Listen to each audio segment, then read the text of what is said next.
6:41 minutos de la mañana, de vuelta con mucho más de Primera Página. A esta hora nos corresponde presentar nuestra noticia seleccionada como la más destacada para la mañana de hoy, parte de lo que ha sido el recorrido que inició en América del Sur el secretario de Estado del gobierno de los Estados Unidos, Rex Tillerson, donde, entre otras cosas, se refirió a la crisis política en Venezuela. Veamos. Para Tillerson, la ideología del presidente Nicolás Maduro es un sueño al que se aferra con una visión a su juicio anticuada que ha representado en oportunidades anteriores un fracaso para los ciudadanos. Tillerson destacó que Venezuela se encuentra en un marcado contraste con el futuro de estabilidad que siguen otros países en el hemisferio, pudiendo ser el país más próspero de la región. A través de la red social Twitter, el secretario de Estado de Donald Trump fustigó al mandatario venezolano. Hermano, que no las tenemos. Bien, parte de lo que era nuestra noticia de Primera Página, 6:42 minutos de la mañana. A esta hora le vamos a dar la bienvenida al diputado al Parlamento Nacional, José Gregorio Correa, diputado por el Estado Cojedes y además integrante de la Mesa de la Unidad Democrática del partido Primero Justicia. Diputado, buenos días, bienvenido a Globovisión, bienvenido a Primera Página. Buenos días, gusto estar aquí. Diputado, bueno, hay varias cosas sobre las cuales queremos analizar y conocer su opinión. No podemos obviamente dejar por fuera la noticia regional que acapara la atención en el mundo entero, lo expresado por el secretario de Estado Rex Tillerson sobre Venezuela. Incluso no descarta o una dimisión del presidente Nicolás Maduro o una sublevación militar, dijo el secretario de Estado, que podría ser uno de los escenarios para Venezuela. ¿Usted qué opina? Comienzo por el final. Yo no estoy de acuerdo con ninguna salida de fuerza, no estoy con ninguna salida que no esté dentro del marco democrático, no hay forma de que esté. Lo que tú tienes a la fuerza, tienes que sostenerlo a la fuerza.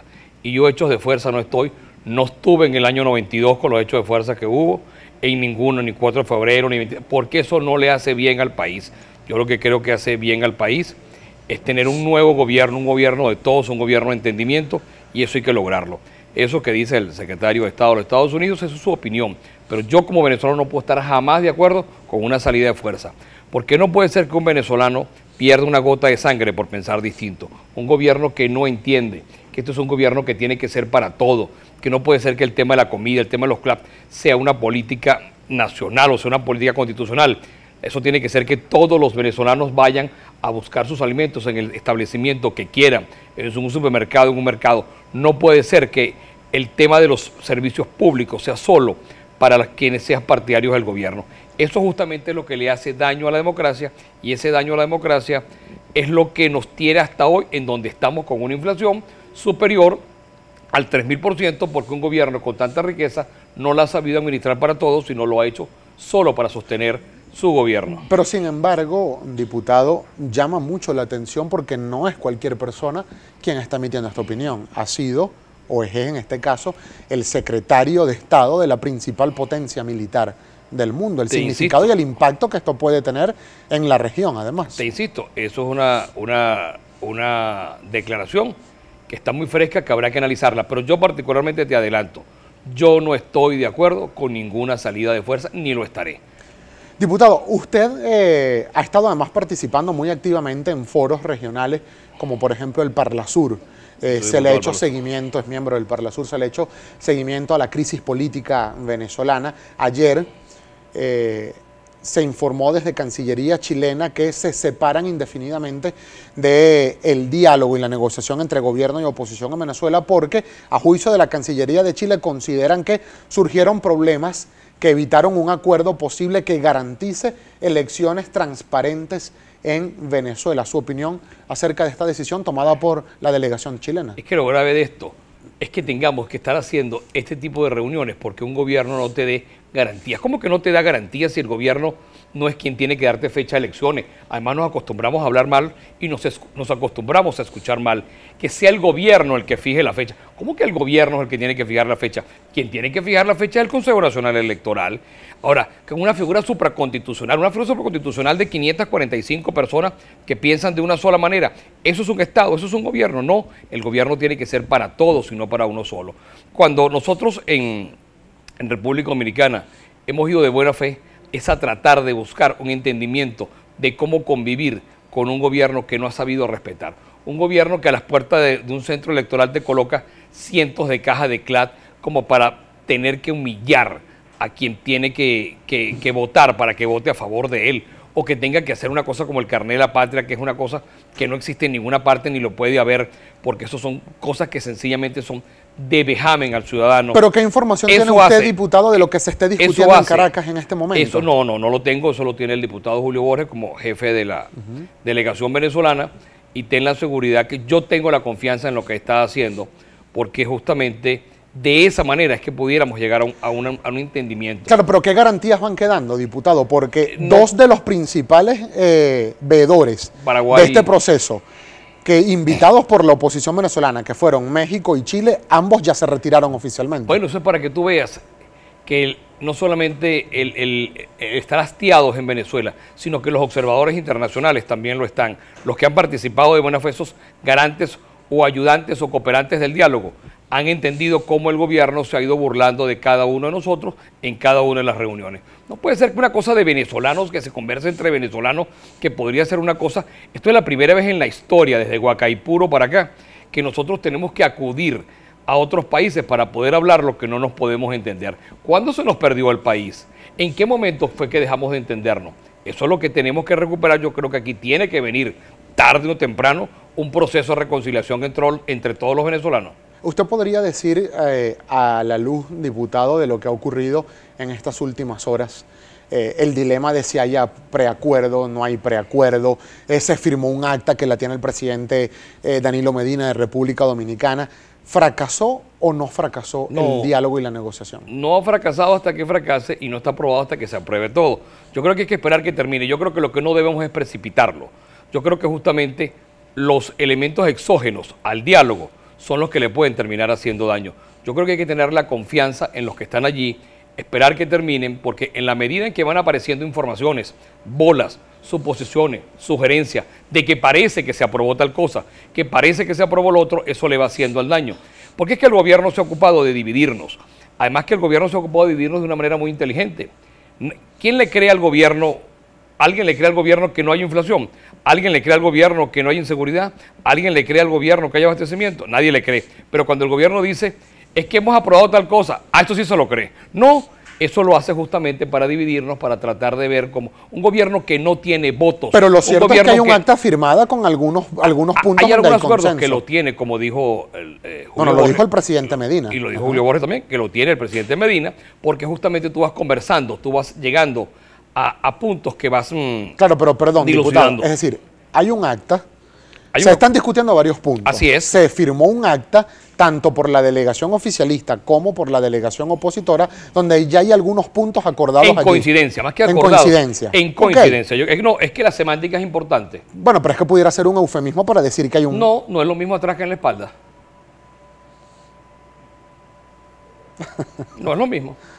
Eso sencillamente son pequeñas coincidencias en las que tú tienes. ¿Cuáles son esas pequeñas coincidencias? Y otra cosa es coincidencia. ¿Cuáles son esas coincidencias? Es que eso es parte de lo que eso es parte de lo que está en ese acuerdo, y eso es parte de lo que justamente tenemos que esperar que resulte. Porque en la medida en que nosotros nos adelantemos, no le hacemos bien al diálogo, no le hacemos bien al acuerdo, no le hacemos bien a lo que queremos, al delta, al resultado de eso, no le hacemos bien en la medida en que nosotros empecemos a suponer o a imaginarnos o sencillamente a fusilar o a darle un tubazo, como llamaría usted en su profesión, a lo que esté ahí acordado. Pero cualquiera podría interpretar también, diputado Correa, que el tubazo lo ha dado la Cancillería chilena cuando dicen, además en la información que publican, que surgieron problemas que hacen imposible garantizar elecciones transparentes en Venezuela. Es decir, cualquiera puede suponer, además con legítimo derecho, de que lo que quiere decir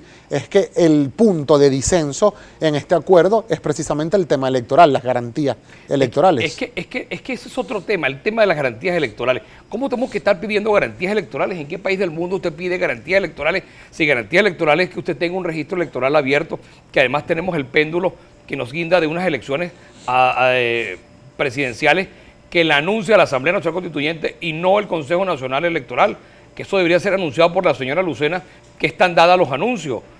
Un Consejo Nacional que están dados electoral que están dados los anuncios no lo dice. Condiciones electorales, ¿qué son condiciones electorales?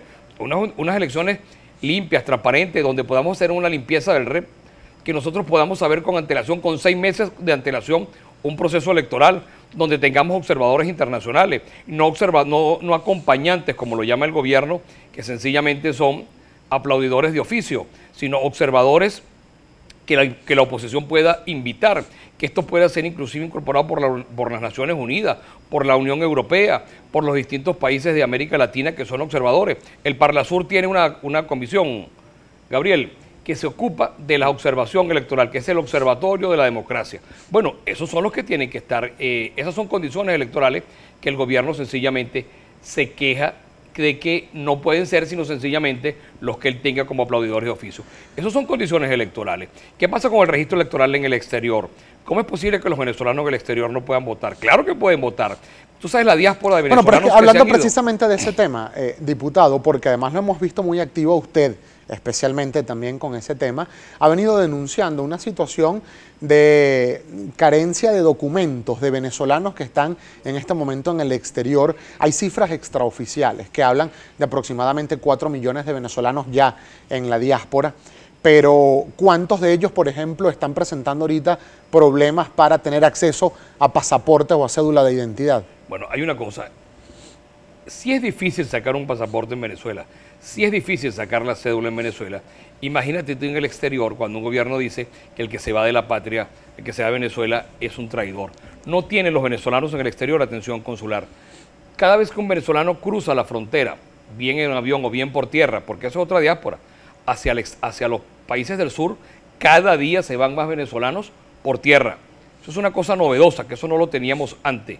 Y ahora resulta ser que cuando un venezolano llega a uno de estos países no tiene la atención consular, no tiene el pasaporte, no tiene su cédula de identidad, la fe de vida. ¿Tú te imaginas un jubilado que se haya debido vivir afuera y necesita su fe de vida para su jubilación? No la puede sacar, un acta de función.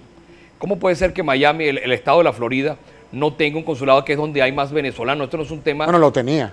Lo tuvo, pero cierto día el presidente que estuvo antes decidió cerrar el consulado porque se puso bravo y dejó más de 2 millones de venezolanos sin atención, que tienen que ir 14 horas por tierra hasta New Orleans a hacer un trámite en el cual no lo atienden tampoco.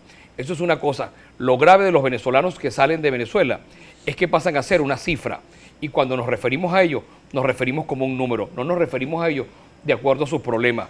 No atendemos. Estos venezolanos estarían fuera, por este problema de documentos, estarían fuera de cualquier posibilidad de participar en una elección. No pueden estarlo, porque venezolano es venezolano aquí y en cualquier parte del mundo. El único requisito que usted tiene es su documento de identidad y ser venezolano y registrarse en el consulado, que los distintos consulados puedan abrir un registro electoral permanente. Pero usted sabe, diputado, que recientemente el CNE ha establecido como uno de los requisitos que tengan que demostrar un estatus legal pero eso no y de residencia en el país donde están. Porque actúa como si fuera el Ministerio de Asuntos Electorales. Ese es el problema, que no tenemos un poder autónomo como de acuerdo al artículo 136 constitucional, que es la división y distribución del poder público.